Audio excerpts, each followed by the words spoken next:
భారత స్వాతంత్ర సమర యోధుడు, భారత మాజీ రాష్ట్రపతి స్వర్గీయ నీలం సంజీవరెడ్డి గారి 112వ జయంతిని స్వర్గీయ నీలం సంజీవరెడ్డి గారు భారత రాజకీయాలలో ఒక విలక్షణమైన విశిష్టమైన రాజకీయ నాయకుడు.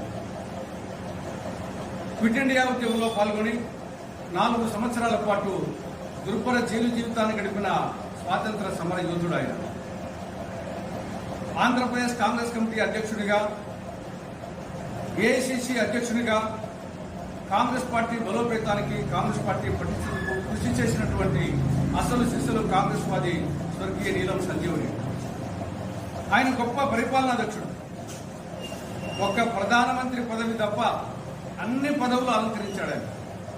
ఎమ్మెల్యేగా, ఎంపీగా, సమైక్య మద్రాసు రాష్ట్రంలో రాష్ట్ర మంత్రిగా, ఆంధ్ర రాష్ట్రంలో ఉప ముఖ్యమంత్రిగా, ఉమ్మడి